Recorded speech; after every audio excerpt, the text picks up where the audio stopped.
નમસ્કાર વિદ્યાર્થી મિત્રો, રાજા શિકોતર ઓનલાઈન ક્લાસમાં આપ સર્વેનું હાર્દિક સ્વાગત છે। આજે આપણે કંઈ ગુજરાતીની અંદર એવો જ એક નવો ટોપિક લઈને આવી રહ્યા છે જેનું નામ છે રજા ચિઠ્ઠી। તો ઘણા એવા બાળકોને શાળાની અંદરથી રજા લેવી હોય અથવા તો શાળામાં ન જવું હોય તો એના માટે રજા ચિઠ્ઠી લખવાની હોય છે અને ઘણા એવા બાળકોનો આ એક પ્રશ્ન હોય છે કે જેમને રજા ચિઠ્ઠી કઈ રીતના લખવી એ અમને આવડતી હોતી નથી। તો આજે આપણે એક એવા ટોપિકની ચર્ચા કરીશું કે રજા ચિઠ્ઠી લખતા આ વિડીયો તમે જોશો, પૂરેપૂરો છેક સુધી તમે વિડીયો જોશો એટલે 100% ગેરંટી બંધ। જો તમને રજા ચિઠ્ઠી ના આવડે તો ફરીથી કહેજો। જોઈએ તો હવે રજા ચિઠ્ઠી કઈ રીતના લખવી। તો જોઈએ, અહીં એક સરસ મજાનો આ રીતનું તમારે એક પેજ હશે ચોપડાનું। આ રીતના એક પેજ લઈ લેવાનું, બરાબર છે। હવે પેજની અંદર ઉપર એક ટાઇટલ તો મારેલું છે કે રજા ચિઠ્ઠી, તો એની અંદર અહીંયા લખી દેવાનું કે પ્રતિ, આપણે કોને લખવાની છે તો વર્ગ શિક્ષકને, તો અહીંયા લખવાનું વર્ગ શિક્ષક, પ્રતિ વર્ગ શિક્ષક। અને ત્યારબાદ છે આપણે શાળાનું નામ પણ લખી શકીએ છીએ, તો અહીંયા શાળાનું નામ આપણે લખી શકીએ છીએ કે XYZ વિદ્યાલય, બરાબર છે। તો આ એક જે કહેવાય કે ચોપડાની જે ડાબી બાજુ છે, ડાબી બાજુથી તમે આ સરસ મજાનું ડાબી બાજુ આટલું તમે લખી શકો।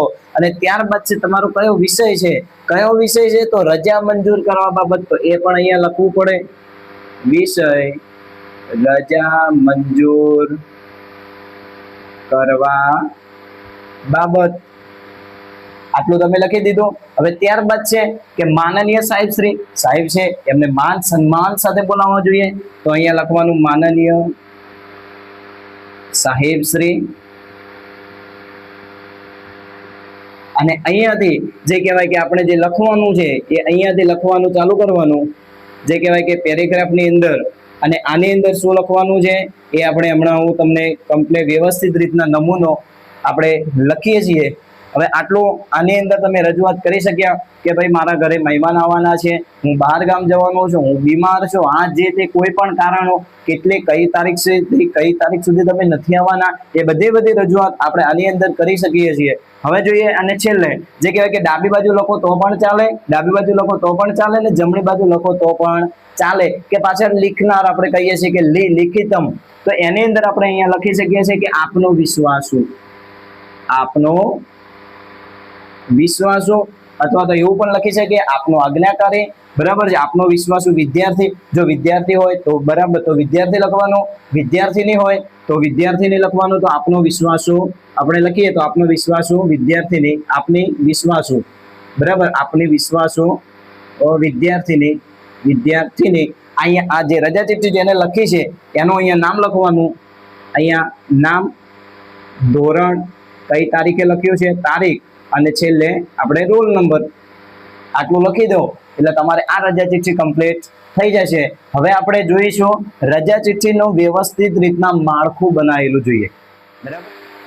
તો ચલો હવે આપણે રજા ચિઠ્ઠીનો એક સરસ મજાનો નમૂનો આપણે અહીંયા તૈયાર કરીશું। તો અહીંયા જો રજા ચિઠ્ઠી છે, તો હવે અહીંયા આપણે લખીશું એક જે કહેવાય કે આટલેથી આપણે સ્ટાર્ટ કરીશું, તો અહીંયા લખવાનું પ્રતિ, અહીંયા લખવાનું વર્ગ શિક્ષક, પ્રતિ વર્ગ શિક્ષક, અને શાળાનું નામ તમે લખી શકો છો કે XY અને Z વિદ્યાલય। અહીંયા તમે તમારી શાળાનું નામ તમે લખી શકો છો, મેં ખાલી એમ જ લખ્યું છે XYZ વિદ્યાલય, બરાબર છે। હવે ત્યારબાદ છે આપણો જે વિષય કયો છે, તો વિષય અહીંયા લખીશું, વિષય કયો છે તો રજા મંજૂર કરવા બાબત, રજા મંજૂર કરવા બાબત। ત્યારબાદ છે અહીંયા લખવાનું, આ જે લખ્યું છે એક જ લાઈનમાં લખવાનું છે કે માનનીય સાહેબ શ્રી, માનનીય સાહેબ શ્રી, બરાબર છે। તો હવે અહીંયાથી સ્ટાર્ટ કરી લેવાનું, અહીંયાથી જે કે વિષય તો આવ્યો છે, હવે અહીંયાથી લખવાનું જય ભારત લખો, સવિનય લખો, તમારી ઈચ્છા જે તમે લખો છો એ। આપણે અહીંયા એવું લખ્યું છે કે સવિનય સાથે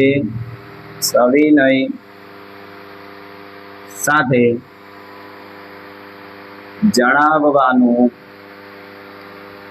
કે અહીંયા તારીખ, તમે જે પણ લખવું હોય એ તમે તારીખ લખી શકો છો, જે તારીખે તમારે રજા જોવે છે એ તારીખ તમે લખી શકો છો। જણાવવાનું કે હું તારીખ, જો બરાબર છે અહીંયા તારીખ ને બદલે આપણે એવું લખવાનું કે જણાવવાનું કે હું ધોરણ, અહીંયા આપણે લખીએ 6, હું ધોરણ 6 માં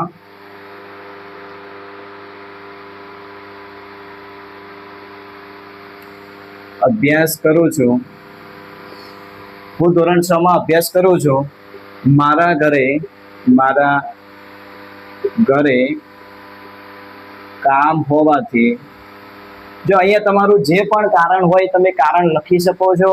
મારા ઘરે કામ હોવાથી, જો મારા ઘરે મહેમાન આવવાના છે તો એ લખી શકો છો, અથવા તો બહાર ગામ જવાનું છે તો એ તમે કારણ લખી શકો છો, અથવા તો જે તમારે હોય, અથવા તો ચલો ભાઈ હું બીમાર છું તો એ પણ તમે આ કારણ અહીંયા લખી શકો છો. અભ્યાસ કરું છું, મારા ઘરે કામ હોવાથી, મારા ઘરે કામ હોવાથી હું તારીખ આપણે લખી શકીએ તો આપણે તારીખ લખીએ આજની, કે આજે જેમ કે 20 તારીખ છે તો 20/5/2026 થી 21/5/2026 સુધી, એટલે કે એક દિવસ હું શાળામાં આવી શકું તેમ નથી, તો મારી રજા મંજૂર કરવા વિનંતી. બરાબર છે, આપણે આટલું લખવાનું છે. જો તારીખ ખાસ લખવાની છે કે કઈ તારીખે તમારે રજા લેવાની છે, એ તારીખ અને ક્યાં સુધી લેવાની છે. બરાબર, જો કઈ બહાર ગામ તમારે જવાનું છે અને એક દિવસથી વધારે જો રજા લેવાની હોય છે તો અહીંયા તમે લખી શકો છો કે 20/5/26 થી 21/5. અહીંયા તમારે જે તારીખ સુધી રજા લેવાની છે એ તારીખ સુધી, 1 દિવસ, 2 દિવસ, 10 દિવસ, 7 દિવસ, એ સુધી તમે અહીંયા લખી શકો છો.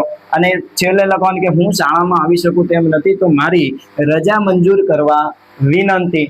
બરાબર છે, આટલું તમે લખી દીધું. હવે અહીંયા તમે જમણી બાજુ લખો કે ડાબી બાજુ લખો એ કોઈ મહત્વનું છે નહીં, પણ અહીંયા આપણે જમણી બાજુ લખ્યું છે તો અહીંયા લખવાનું કે ચલો ભાઈ આપનો વિશ્વાસો. બરાબર છે, આપનો વિશ્વાસો વિદ્યાર્થી કે વિદ્યાર્થીની, તો અહીંયા આપણે લખી શકીએ આપનો વિશ્વાસો વિદ્યાર્થી અથવા વિદ્યાર્થીની જે પણ હોય. બરાબર છે, વિદ્યાર્થીની હોય કાં તો વિદ્યાર્થી હોય. હવે આપનો વિશ્વાસો વિદ્યાર્થી અથવા તો વિદ્યાર્થીની, અને અહીંયા છેલ્લે લખવાનું છે નામ, પછી ધોરણ તો આવી ગયેલું છે, નામ, પછી રોલ નંબર અને છેલ્લે તારીખ. બરાબર છે, અને અહીંયા આ બાજુ લખી દેવાનું વર્ગ શિક્ષકની સહી.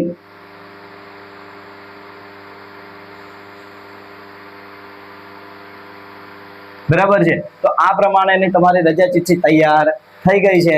તો વિદ્યાર્થી મિત્રો, આ પ્રમાણે જ આપણે રજા ચિઠ્ઠી લખીએ તો રજા ચિઠ્ઠી એકદમ વ્યવસ્થિત રીતના ગુજરાતીની અંદર જે કહેવાય કે આગળ જે કહેવાય કે તમે પોતાના વર્ગ શિક્ષકને રજા મંજૂર કરવા માટે આ પ્રમાણેની તમે રજા ચિઠ્ઠી લખી શકો છો.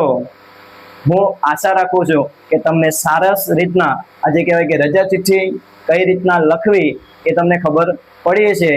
અને આ વિડીયો જો તમને પસંદ આવ્યો હોય તો લાઈક, શેર અને સબસ્ક્રાઇબ કરવા વિનંતી.